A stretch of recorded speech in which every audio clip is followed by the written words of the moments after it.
detail.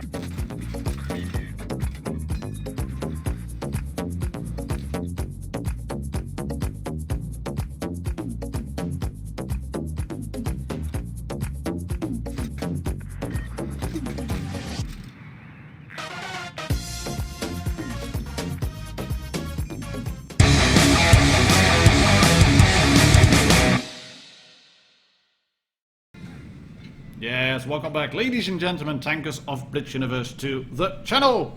We have the Cockroach back in World of Tanks Blitz. The E25 is in the source. You can get this tier 7 tank destroyer, this sneaky little tank destroyer, really fast, great camouflage rating, a fast firing gun with 160 alpha per shot and great penetration value. You can get this in a bundle, at least on the EU server. I have no reason to think it's not available on NA or Asia.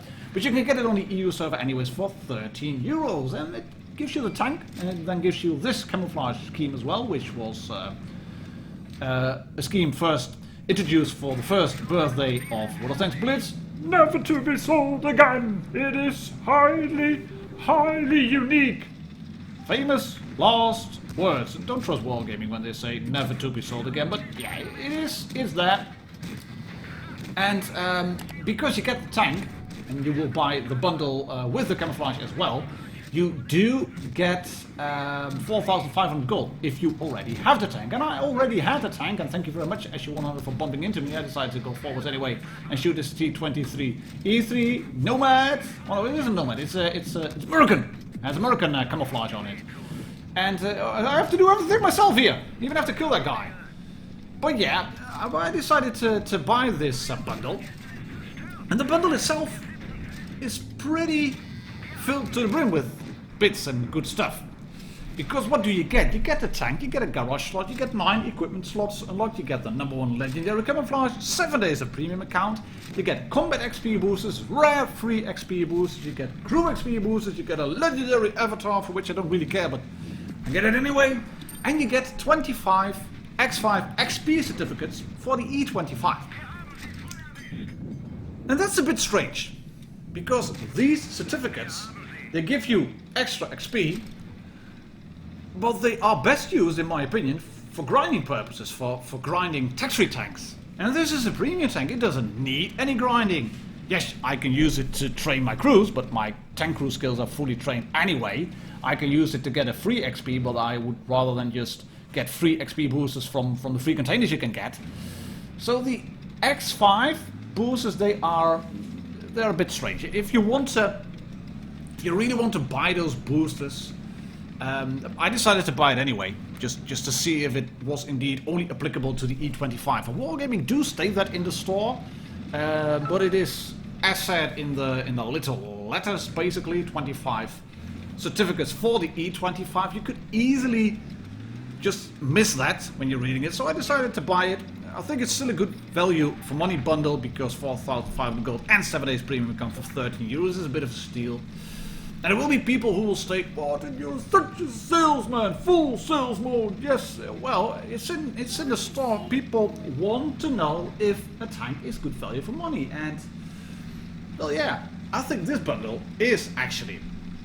What about the tank itself then? Is that good value for money? I mean, Wargaming make poo-poo tanks. They put tanks in the store which you should not buy unless you're a collector. I'm talking about the Waddle breaker, for example. That is just a bad tank if you have a T26E for Pershing, etc. There's the T25 Pilot 1, which is currently being tested. I don't think that's one tank you would really want to get if you have a Super Pershing or a T26E5, for example. But this tank, the E25, that has a really unique style of gameplay. Because it's fast, it is a non-turreted tank destroyer, it has a really good gun, which is not a hard-hitting gun, it is a fast-firing gun. But it is like a light tank without a turret. It has excellent camo rating, but I do get spotted at this range by the P43 BIS, and he then shoots me. But you can see on this game, at least the last little bit, it is teamwork. We are just working together. 2 E25s, an SU100, a Panther as well. I can shoot this SU152 once more. I maybe should have gone over that little ridge, but I didn't want to risk flying through the air and then getting tracked in front of the SU-152. And if I had gone forward just one little bit quicker, I would have gotten the third kill on this game. But I love this one, I like this one, and it shows that the tank is really capable of dishing out damage, but it doesn't block a lot in terms of damage. So is it recommended to buy it? Well, if you're in for a thrilling ride in a tank, and if you haven't got a premium tank destroyer to train your tank destroyer skills in, then I think this one is quite good. The advertising text that Wargaming have on it is that you can hide it in low thickets and pockets basically. But yeah, it's so low slung and low to the ground that you can hide it behind a rock and you don't have a turret poking out. And as said, the gun is really fast firing, so if you can start shooting the enemy, and if you can unleash Hell Maximus when you are firing basically on the reload with adrenaline, as I'm gonna do here on this Lycan, you just watch the reload. There we go, pop, and another one, and right up the pooper, pop. There we goes again. Under 3 seconds in terms of reload, and if you have a cruise kill kicking in, adrenaline rush for killing a tank, that's just it's insane DPM. It is a good gun. It's a hard-hitting gun. It has APCR for standard ammo, which means it sort of instantly hits. Heat shells for premium ammo. This gun is it's bonkers.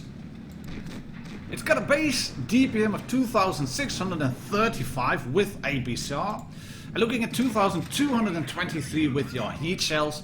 And in terms of penetration, you're looking at 194 and 250. And that's not the best in class, but the gun, it's so good. It has brilliant aim time, best in class. It is really accurate, best in terms of dispersion. It doesn't have great dispersion when you are on move either. It doesn't have great dispersion when rotating the turret, quote unquote, but you have to read it as rotating the tank all around. The mobility, it is one of the lightest tank destroyers in tier 7, but the speed is phenomenal. 65 kilometers forward, 20 kilometers backwards. The power to weight ratio, that's all good. It basically has everything that a light tank has except for a turret. And while I tried to shoot this tiger and fall off the rock, I can be such a nerd sometimes. But yeah, this game, I was looking at my heavies and thinking, oh boy, okay, I'm gonna do what's called a pro gamer move here. I'm gonna move forward, aim for the bush, shoot, there we go, and pull back. Bling! Light bulb. That means there's still a tank in the bush. I'm not gonna go up there and then just rush that line. It will cause me dearly if I do so. And we do have we had crying out loud. We had a one-tank advantage, but the Cheeto SPG is still there. Is he coming up? Is he coming up? Is he coming up? Can I shoot him? Can I shoot him? Yes, I can, and I can miss! I can hit a rock. Lovely stuff. And the biggest problem now is that we are losing the tanks. The 59 pattern has killed the Helsing. It's 3 versus 4 at the moment. I can shoot this IS. There we go. And we're gonna lose the Challenger. Of course, it's 2 versus 4. And I make a monstrous misplay here by thinking I might have been unspotted. But yeah, you can see it can dish out damage, no problem whatsoever, the tank. The DPM is good. The gun accuracy is really good. But if teams fail you, then you are not really flexible because you don't have a turret. And here at first I was thinking, how does he spot me behind my camouflage net, etc. when I can shoot him? Yes, that's why I didn't shoot, because I wanted him to look the other way. But then I realized, oh god, the Cheeto has gone up the hill, and he spotted me instead of the WZ spotting me. Still 2,225 damage dealt, top of the charts as you can see, and well above all of the tier 8 tanks on my team. So I wanted to show you this game because I made some mistakes, but still showed what the tank can do and what it is capable of. And then we're gonna have this game. We're looking at Flossie _ over here from the Tanks clan, and I can already hear you thinking and pulling out your hair and typing on the keyboard with much wailing and gnashing of teeth. Oh my god, it's a tank destroyer on Camp Nell. He's just gonna drive up the hill and he's He's not driving up the hill. Well, he's gonna just sit there in the bush and he's gonna farm a lot of damage. Yeah, this is the bush. Oh, he's not gonna sit in the bush. Well, he's just gonna go sit straight at the back, and he's not going to be up front and just shooting the enemy. Well, oh, he's still driving. Yes, he is still driving. He is still driving this tank because it is quick, it is flexible, it goes around the map really quickly, and then it can shoot a KV-1S who is just looking this way and thinking, oh, there's somebody over there, let's just shoot. And you can see this KV-1S is getting hammered even without any form of adrenaline whatsoever. Bye bye, back to garage. This is what the tank can do. And then we have this Jagdpanzer that shot bounces, that's unfortunate, lower plate would have gone straight through. That one bounces on the side armor on the Jagdpanzer has been nerfed.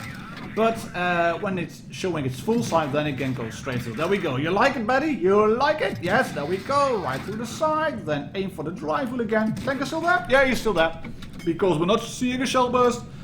We are not seeing, yes, it is still there. We didn't see the fence dropping off. Just this tank burns through the enemy, especially if top tier.